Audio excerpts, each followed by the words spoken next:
আমরা রঙ্গনাথ মিশ্র কমিশনের রিপোর্ট অনুযায়ী ওবিসি এ এবং বি 17% রিজার্ভেশন করেছিলাম।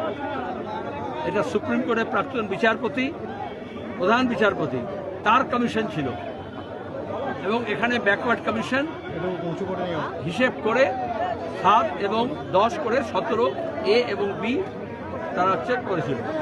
কিন্তু মমতা ব্যানার্জি যখন বলেছিলেন এটা ঠিক হয়নি, আমি ভালো ধোকা দিয়েছেন বিশেষত মুসলমান ওবিসি যারা আছে, নস্য শেখ আছে, শেরশাবাদী আছে, তাদেরকে তিনি ধোকা দিলেন। এবং হাইকোর্ট থেকে সুপ্রিম কোর্ট তো বারবার বলল ওটাকে শোধরালো না, কারণ আরএসএস চায় না এই রিজার্ভেশন হোক ওবিসি। যখন মন্ডল কমিশনে ছিল তখনও রাস্তায় নেমেছিল ভিপি সিং এর বিরুদ্ধে। আমরা জানি তারা উচ্চবর্ণের মনুবাদী, তারা কখনোই ওবিসির পক্ষে না, আর মুসলমান পিছিয়ে পড়ার জন্য তো একদমই নয়। আর সেই জন্য দাঁড়িয়ে তারা আজকে ওটাকে আইন করে, এই যে ব্যাকওয়ার্ড ক্লাস কমিশনের আইন তাকে পাল্টে এবং ওবিসি রিজার্ভেশন আইন পাল্টে তারা যে 10% ওবিসি এ ছিল সেটাকে শেষ করেছে। কিন্তু এটা এমনিতেই শেষ হয় না, কারণ এর বিরুদ্ধে কোর্টে গিয়েছিল। আমরা যখন করেছিলাম তখন কোর্টও কিন্তু এটাকে খারিজ করেনি তখন।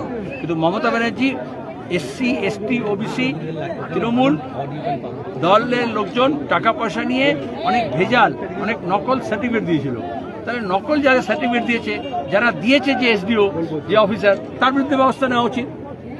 যাদের নকল সার্টিফিকেট আছে সেগুলো ফেরত নেওয়া উচিত। কিন্তু তার বদলে তুমি পুরোটাই নষ্ট করে দেবে, এটা তো হতে পারে না। ট্রাইবালদের ক্ষেত্রেও নকল সার্টিফিকেট আছে, এসসির ক্ষেত্রেও আছে, এসটির ক্ষেত্রে আছে, ওবিসির ক্ষেত্রে আছে। তাহলে জালিয়াতি সব জায়গায় হয়েছে, যেমন ঘরের ক্ষেত্রে, টাকার ক্ষেত্রে হয়েছে, যেমন 100 দিনের কাজের ক্ষেত্রে হয়েছে। আমরা বলেছি জালিয়াতি ধরো, কিন্তু বিজেপি জালিয়াতদের না ধরে এই যে পিছিয়ে পড়া গরিব মুসলমান ওবিসি তাদের রিজার্ভেশনটাকে বন্ধ করছে। এই বিলের বিরোধিতা করে ঋতব্রত গোষ্ঠীর বিধায়করা আজকে বেরিয়ে যান, কিন্তু তার মধ্যে 5 জন বিধায়ক থেকে যান, যেখানে কাজল শেখ ছিলেন। তোমরা অনেক বাজার করো, কিন্তু দালালদের বাজার আমি কোনো কথা বলি না। বলছি সেলিমদা, আজকের দিনে শতাব্দীরাই মুখ খুলছে। বিগত 15 বছরে ক্ষমতায় ছিল তখন মুখ খুলেনি। আজকে অভিষেকের নামে দুর্নাম করছে, মমতার নামে দুর্নাম করছে, কি বলবেন?